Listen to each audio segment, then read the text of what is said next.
Hello, my name is Jason and welcome to my shop. This is my first video ever. I don't have a lot of camera equipment, not really good at editing, so you'll have to excuse my amateur abilities. But I wanted to provide some videos. I see a lot of videos on YouTube about different projects that people do, and I like to take several different videos and come up with my own version of a project. And so I figured maybe I can share my final versions and maybe it'll be helpful to somebody. You'll see in the background of my video that there's the central location of my shop is my workbench, and there's a lot going on that workbench. And when I've posted things on Facebook about different projects, people usually see the workbench in the background, and I get a lot more questions about the workbench than usually the project that I'm posting about. So I plan on doing a video just about the workbench and just about all of the accessories that go along with that. It's just kind of evolved into what it is. I don't have any plans for it. So we'll get to that in another video. But today I wanted to make a video about the cart project that I'm about to do. I've been wanting to do this for a long time. I'll show you in just a minute. I keep my bandsaw and my table sander under my workbench, and I have to lug it up and put it on top of the table every time I want to use it, and it's really a hassle. So I'm going to make a rolling bench that will connect to the workbench, and I can put it in place when I need it and then roll it out of the way. Kind of like this cart here, which I made a while back. I'll probably make another video about that later on. So I hope you enjoy it, and I hope this is helpful to somebody out there. So this is where I'm currently storing my sander and my bandsaw. And I don't use them a whole lot, but when I do use them, I'm usually picking them up, putting them on a table and moving them out the way and putting them down. It's just becoming a big hassle. Here is the dust collection that hooks up to both of these, so I figured I could just put it on one cart, and I'm gonna attempt to mount it to the side of the table here with some magnets. I've been wanting to do this for a while, but the reason why I haven't is because of the price of lumber, and 2x4s is gonna be the main structure of this cart. And so I was lucky enough to have a friend of mine give me this 2x12 that he was using as a storage shelf and in his shop. So I got a couple of those. I'm going to rip this down and make a new cart. Hope you enjoy.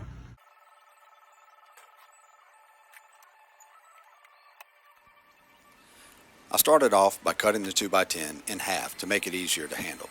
This is a common practice for me, as I'm usually working by myself. Besides, this 2x10 was about 40 to 50 years old and was very dense and very heavy. By the way, I forgot to put my safety glasses on when cutting at the table saw. I do not recommend this. Do not do as I do. I ripped the stock down to 3.5 inches because I wanted them to be the same size as a standard 2x4. This left me with a little over 2 inches, which I use later for the center bracing.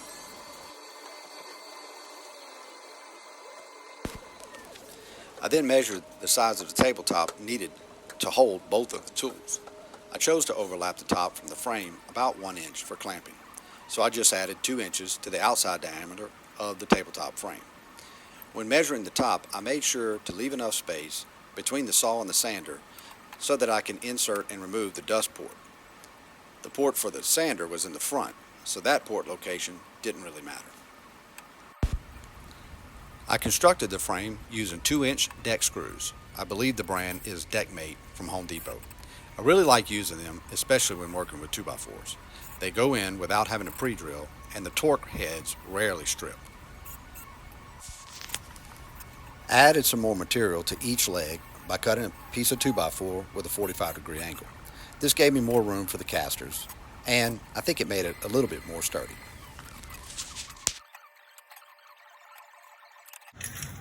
Okay, here it is. It's not perfect. I didn't really pay too close attention to making sure that the screws are all lined up and all that, because it really just needs to be functional. The next thing I got to figure out is I'd already cut the top. I'd left a 1-inch hangover on each side because I wanted to be able to clamp to it if I needed to. But how I'm going to attach this is, I don't know if you can see that magnet right there. I have 2 of them. So I want to take the hook off of that magnet and mount the magnet to this, and then a metal piece to this just to lock it in place because I don't like to have to lock the casters. So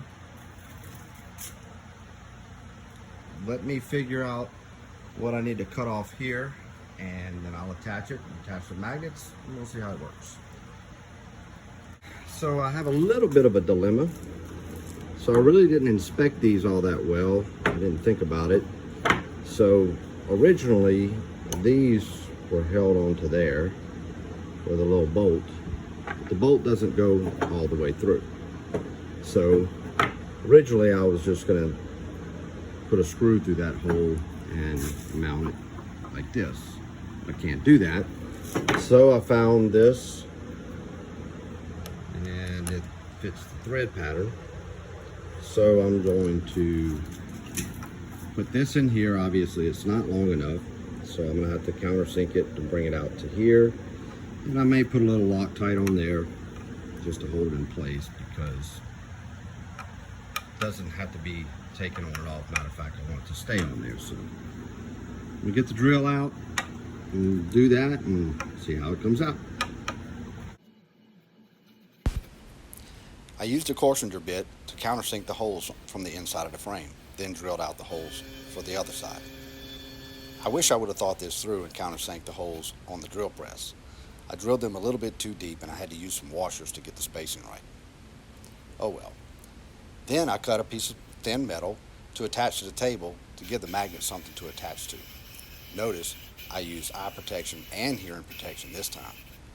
Safety first. Sometimes.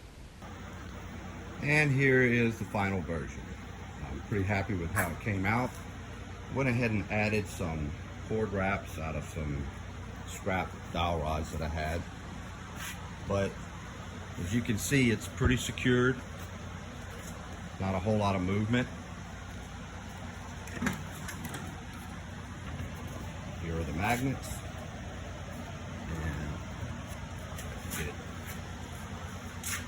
And there it is.